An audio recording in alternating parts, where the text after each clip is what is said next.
Suspense thriller film है, मेरी film बड़ी अच्छी है, बड़ी अलग लीड से हटके है, तो वही चीज़ मैं अगर रिपीट करूँगा तो शायद अच्छा नहीं लगेगा। लेकिन मैं इतना ज़रूर कहना चाहूँगा कि ये फिल्म हमारी वाकई में ही लीड से हटकर है।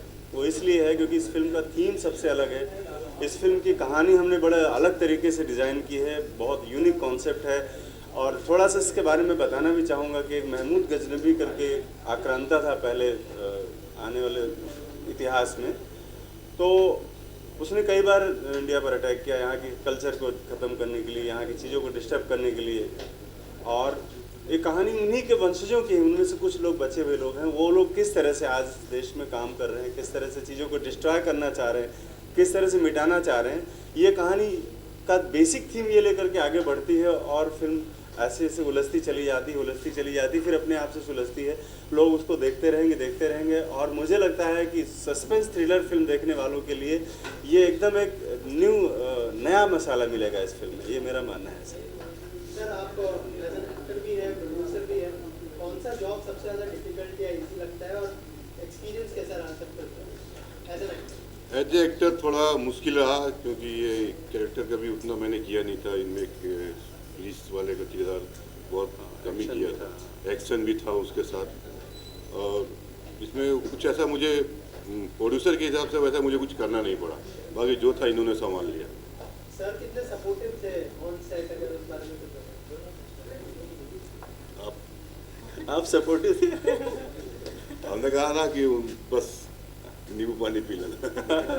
और कुछ नहीं। मैम आप क्या कहना चाहेंगे अपने किरदार के बारे में, थोड़ा सा बताइए। और मेरा किरदार बहुत ही डिफरेंट है और जब स्टार्ट होगा तो ऐसा लगेगा नहीं कि कुछ ऐसा यूनिक भी हो सकता है। अनएक्सपेक्टेड चीज़ें हैं और बाकी मैं सारी चीज़ें तो बता नहीं सकती फिलहाल, क्योंकि फिल्म में सस्पेंस रहना ज़रूरी है। सर आप क्या कहना चाहेंगे अपने किरदार के बारे में? सर मेरा किरदार भाई बहुत यूनिक और डिफरेंट, बड़ा मज़ा आया मुझे करने में। इस तरह से किरदार एक्चुअली मैं नहीं किया था और सर ने मुझे सलाह समझा कि इस तरह से उन्होंने और करवा लिया और हो गया कुछ। इवन सर ने पर्सनली ट्रेनिंग दिया हर आर्टिस्टों को, वर्कशॉप करवाया, फिर खुद ऑडिशन देखते थे कि कितने इम्प्रोवाइज हुए, क्या नहीं हुआ, फिर वो करेक्शन करते थे कि नहीं ये चीज़ और करो, ये चीज़ और लाओ, ये चीज़ और लाओ। तो अच्छा लगा सर के साथ काम करके। सर जब इन्होंने कहा कि एज एन एक्टर भी वो ऑन बोर्ड आना चाहते हैं, एज ए प्रोड्यूसर भी, तो क्या रिएक्शन था आपका, अगर उस बारे में कुछ बताया? नहीं मैंने खत्म हुए तब कैसा एक्सपीरियंस रहा? हाँ जी, पहले तो मैं बहुत डरा हुआ था कि प्रोड्यूसर और कम एक्टर दोनों के साथ काम करने का मतलब होता है कि कहीं ना कहीं चीज़ें एक्टर वाली चीज़ें थोपी बजाने वाली बात हो जाती है कि कहीं हमारे पे कोई चीज़ थोप न दी जाए। हाँ नहीं, मैं वहीं पर आ रहा हूँ। तो मैंने ये चीज़, मुझे डर था शुरुआत में, लेकिन बाद में तो मैंने देखा कि मैंने जो चीज़ कलम से लिखा है, जो चीज़ें मैंने दी कि भाई साहब आपको ये चीज़ करनी है, उसमें ही इन्होंने काम किया है। कोई भी चीज़ आज तक मुझसे कोई सवाल भी नहीं पूछा कि भाई मैं आगे का इसमें क्या है, पीछे का क्या है। जहाँ से पार्ट जो मैंने शूट करना शुरू किया उसी में इन्वॉल्व हुए और अपना काम करके चले गए।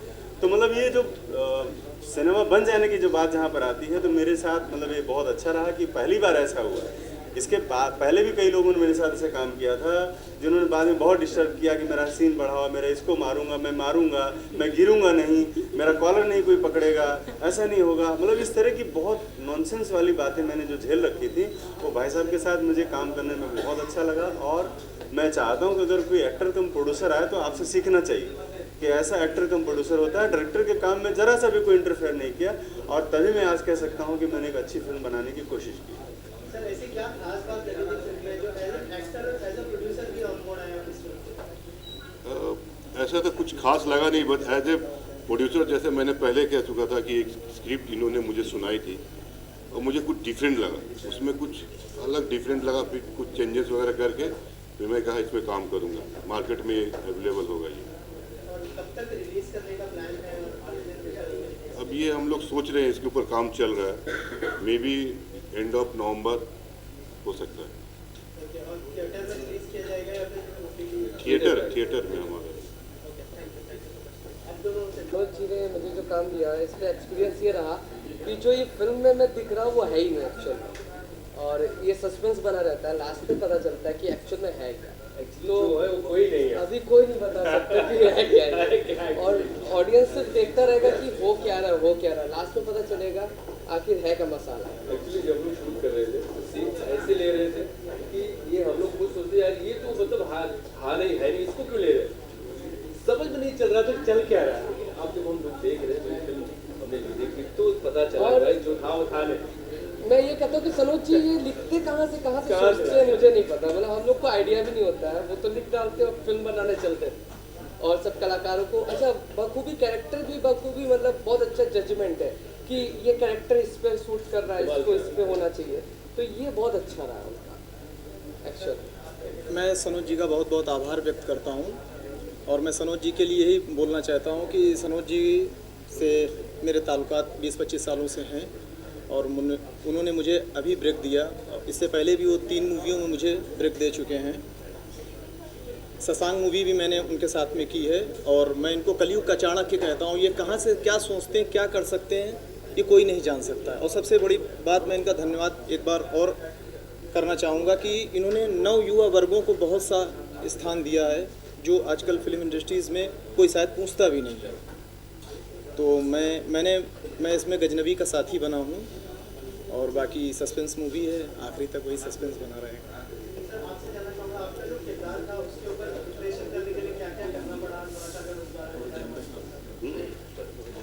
नहीं सर उसके लिए हमने काफ़ी तैयारियाँ की और हमें स्क्रिप्ट काफ़ी टाइम पहले उन्होंने दे दिया था सामने कि इसमें क्या हो उसके मेरी दाढ़ी मैंने और बढ़ाया, दाढ़ी थोड़ी मेरी और लंबी उसमें आप लोगों ने निकल गई और लैंग्वेज पर हमने काम किया था, थोड़ा सा कोशिश किया था कुछ नया, कुछ शब्द कुछ गजनबी है हमारे देश की। एक्चुअली वो बहुत पहले जो आया था, हम लोग बचपन पढ़ते हैं आज मोहम्मद गजनबी, तो उससे कोई दूर तक लेना देना नहीं फिल्म से, लेकिन आज भी कुछ लोग हैं जो काम करते हैं इस तरह से, तो उसको लेके ताना बाना सर ने बुना है, बहुत प्रोफेशनल मज़ा आया। मेहनत तो की गई, एक्चुअली एक्टिंग नहीं होती, लेकिन जब होती तो कुछ अलग ही होता है। और हमारे प्रोड्यूसर साहब नहीं होते तो ये फिल्म ना होती। सच्चाई है ये। आखिर में क्या क्या मैसेज होगा ऑडियंस को देखेंगे, क्यों देखना चाहिए, क्या यूएसपी होगा? हाँ ये सही क्वेश्चन है, इसलिए देखना चाहिए कि सर एक चीज़ इन्होंने बोला है कि लोग बनाते मैंने यार बहुत सस्पेंस बना दिया है, मैंने ये कर दिया। एक्चुअली मैं चैलेंज दे सकता हूँ सबको मीडिया के थ्रू में दे सकता हूँ, फिल्म देखो और कोई बता देगा आगे क्या होने वाला है, ये कोई नहीं बता सकता। आखिरी मैं तक रहस्य पूरी बना तरह से रहेगा। बोल सकता हूँ, समझ के बाद आपका दिमाग खिला देगा यार ये क्या चल रहा है। अच्छा इसके बाद अच्छा हम लोग बोल देते हैं, फिल्म देखते हैं लगता है अच्छा ये इसके बाद ये होगा, इसमें जज करना मुश्किल है। Suspense and thriller and horror मतलब सब मसाला मिलेगा आपको जो भी आपको लेकिन चाहिए। एक्चुअली ये सब कुछ है ही नहीं, हाँ, लेकिन ये सब है, लेकिन आपको बस गुमराह करेगा वो। और सब कुछ इन्हीं की उपज है। इसलिए ऑडियंस को फिल्म देखना चाहिए, बहुत मजा आएगा। अच्छा इंटरटेनमेंट है, या इंटरटेनमेंट जिसमें फिल्में चलती हैं बस। सर हाँ? क्या क्या मैसेज होगा ऑडियंस के लिए? मैसेज ऑडियंस के लिए इसमें यही है कि पूरा मनोरंजन है, एंटरटेनमेंट है और एंटरटेनमेंट देखने वालों के लिए ही मैंने फिल्म बनाई है। लोग मुझे बहुत से लोग शिकायत करते थे सोशल मीडिया पे यहाँ वहाँ कि आप बहुत सारे मुद्दे उठाते हो, कंट्रोवर्सी करते हो, दुनिया भर का मतलब लोग आप ही के जिम्मे क्यों आता है, सब सारे मुकदमे केस आप ही के जिम्मे क्यों आते हैं। तो मैंने सोचा चलो थोड़ा इससे अलग हटके कुछ एक काम करूँ, थोड़ा कुछ अलग चैलेंज लेता हूँ। तो मैंने उन सब सारी चीज़ सामाजिक सोशल मुद्दों को अलग हट करके दूसरी तरह की फिल्म डिज़ाइन की है, जो सिर्फ ऑडियंस के लिए, इसमें कोई ज्ञान नहीं देना है, फिल्म में किसी तरह का कोई ज्ञान नहीं है, किसी तरह कोई फिलॉसफी नहीं थोपी गई है, फुल टू एंटरटेनमेंट है। एक गिरोह है और उस गिरोह की पूरी कहानी है फिल्म में चलती है, जो चलते चलते अंत तक बहुत अच्छे अंजाम को पहुँचती है। और मुझे ऑडियंस के लिए यही कहना है कि अगर आप एंटरटेनिंग फिल्म देखना चाहते हैं तो उसमें आपको इस फिल्म में सारी वो चीज़ें मिलेंगी जो आप चाहते हैं। सर एज ए प्रोड्यूसर इन दिनों जो है बहुत सारी बड़ी बड़ी फिल्में बॉक्स ऑफिस पर वर्क नहीं कर रहे थे, एज ए प्रोड्यूसर क्या थॉट प्रोसेस था इस फिल्म के अंदर ऑन बोर्ड? देखिए ये तो सारा ऑडियंस के ऊपर डिपेंड करता है वो किसको लेंगी। एक समय था कि एक बार शोले और नदिया के पार एक साथ रिलीज हुआ था, नदिया के पार उन्होंने कुछ था नहीं, उसमें इतना अच्छा बिजनेस कर लिया। तो ये आप कह नहीं सकते कि बड़ी बड़ी फिल्में बनती है छोटी फिल्में नहीं चलेंगी। ये ऑडियंस को इतना बेवकूफ़ मत समझिए।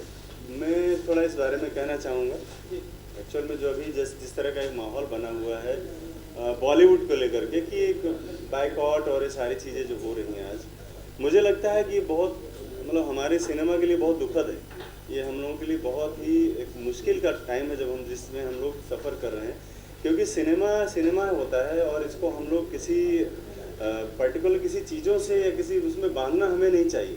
अगर आपको चीज़ अच्छी लगती है तो ठीक है, अच्छी नहीं लगती तो आप मत देखिए, लेकिन बात यह है कि आप पूरे सिनेमा का जो एक पूरा सेटअप बना हुआ है, जो सिनेमा का पूरा वर्कर्स इतना बड़ा सेटअप है, आप सब लोग मिलकर के उसके बारे में बड़ी नेगेटिव माहौल जो बनाया हुआ है वो बहुत गलत है। मतलब मैं पब्लिक से और लोगों से भी रिक्वेस्ट करना चाहता हूँ कि भाई 2-4 लोगों की वजह से पूरा बॉलीवुड खराब नहीं है। 2-4 चीज़ें अगर कोई घटनाएं हो जाती हैं तो वैसी घटनाएं हर जगह होती हैं। पॉलिटिक्स में गंदगी नहीं है क्या? कहाँ गंदगी नहीं है? हर सिस्टम में गंदगी है। जो लोग सोशल वर्क करते हैं उनके पास भी बहुत सारे घोटाले हैं, गंदगी सब जगह है। तो ऐसा नहीं कि बॉलीवुड ही हमारा खराब है यार, बॉलीवुड को या तो बायकॉट किया जाए, ऐसा नहीं होना चाहिए। सबको प्रोत्साहन देना चाहिए। एक इंडस्ट्री जिससे हज़ारों लाखों लोगों के घरों का चूल्हा जलता है। और दर्शकों से ये चाहूँगा कि सोशल मीडिया पे जिस तरह का जो इन्वायरमेंट बना रहे हैं लोग कि बायकॉट, बॉलीवुड बायकॉट, तो ये इससे हमें बचना चाहिए, हमें प्रोत्साहन देना चाहिए और सच्चाई को हमें समझना चाहिए, सच्चाई से रूबरू होना चाहिए। किसी एक के सपोज किसी ने कोई सुसाइड किया है, किसी का मर्डर हो गया तो उसके बारे में तमाम सारे रूमर्स फैलते हैं, फिर दुनिया भर का एक बज़ बनाया जाता है सोशल मीडिया पे। ये बहुत दुर्भाग्यपूर्ण है। सरकार, संस्थाएं और सब चीज़ें अपना काम कर रही हैं। हम आप कोई नहीं होते हैं कि बिना वजह किसी को हम जज कर सकें। मुझे भी लोग ब्लेम करने लगते हैं। मैं बॉलीवुड का एक अलग तरीके का सिनेमा बनाने वाला आदमी, लोग मुझे ब्लेम करते हैं, बायकॉट करते हैं मुझे, तो मुझे भी तकलीफ होती है कि भाई मैंने क्या किया आपका? मैंने तो कुछ नहीं बिगाड़ा, तो मेरी फिल्मों को क्यों बायकॉट किया जा रहा है? तो आप लोगों के माध्यम से ही कहना चाहूँगा कि ये चीज़ ख़त्म होनी चाहिए और हमारा बॉलीवुड आगे बढ़ना चाहिए।